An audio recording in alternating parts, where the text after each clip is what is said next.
Perkenalkan, nama saya Anisya Huwaida Isani, NIM 181211006 dari kelas 5 BPR. Di sini saya akan mereview materi Islam dan Budaya Jawa yang sebelumnya sudah diterangkan oleh Pak Zaki di podcastnya. Yang pertama, saya akan menjelaskan mengenai Islam dan Budaya Jawa. Budaya merupakan gaya hidup, gagasan, tindakan, dan hasil kerja manusia yang diturunkan dari generasi ke generasi. Contohnya agama, adat istiadat, nilai, norma, dan sebagainya. Sedangkan yang disebut Jawa yaitu orang-orang yang masih menerapkan dan mempertahankan kebudayaan Jawa seperti bahasa dan adat istiadat. Kemudian Islam, pada dasarnya konteks agama Islam itu dimanapun tempatnya itu sama. Namun yang membedakan yaitu di mana Islam itu tumbuh. Jika di Arab ya dengan cara Arab, jika di Indonesia ya dengan cara Indonesia. Yang kedua yaitu hubungan Islam dan budaya. Terdapat 3 pendapat mengenai hubungan Islam dan budaya. Yang pertama taslim, menerima. Jadi Islam itu menerima kebudayaan yang sudah ada sejak zaman dulu. Yang kedua takhir, tidak semua kebudayaan itu diterima, ada juga yang diubah. Kemudian yang ketiga itu menolak. Islam akan menolak kebudayaan yang tidak selaras dengan ajarannya. Yang ketiga yaitu nilai Jawa dan Islam dalam aspek ritual. Ritual merupakan sesuatu yang dilakukan secara terus-menerus dalam waktu tertentu dan terdapat aspek seremonial. Contohnya dalam Islam yaitu sholat. Ritual-ritual yang berkaitan antara Islam dan Jawa itu ditandai dengan 3 hal besar, yaitu kelahiran, pernikahan, dan kematian. 3 hal tersebut adalah sakral dan pastinya terdapat ritual di dalamnya. Contohnya selamatan. Selamatan sudah menjadi budaya orang Jawa sejak dulu. Kemudian setelah Islam datang, selamatan ditambahi dengan doa-doa untuk memperkuat ritual tersebut.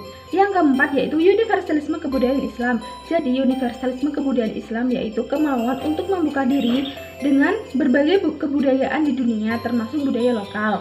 Contohnya, menutup aurat merupakan kewajiban setiap muslim dimanapun dia berada.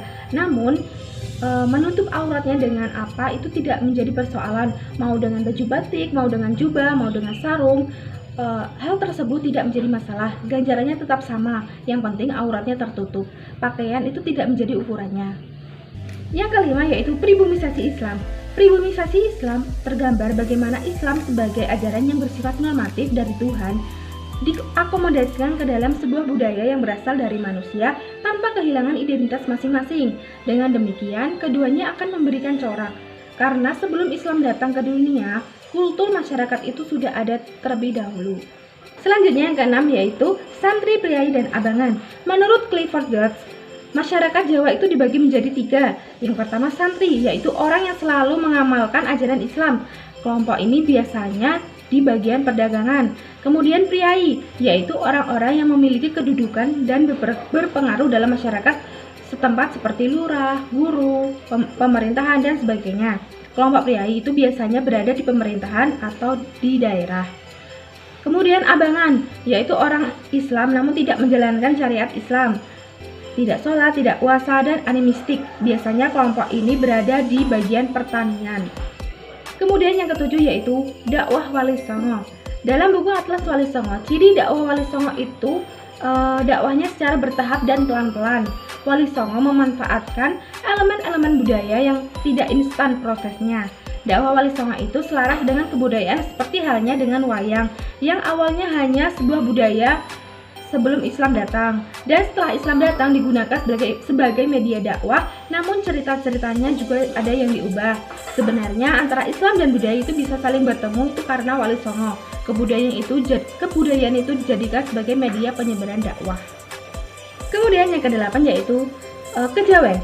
Bapak Suwardi menyatakan kejawen itu sebagai ideologi lokal Jawa.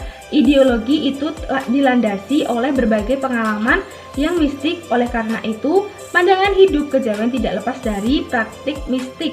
Contoh orang Jawa itu sangat religius, mempercayai Tuhan, dan Tuhan itu bukan suatu benda namun sesuatu yang gaib.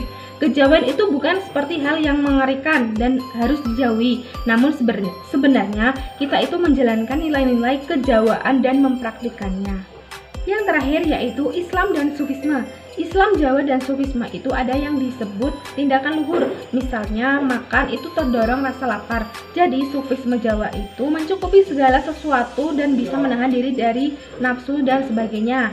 tentang Islam Jawa dan Sufisme ketika dakwah Wali Songo itu diterapkan di Jawa dengan keberadaan paham Sufisme yang sifatnya terbuka, luas, dan adaptif dalam menyikapi ajaran agama lain.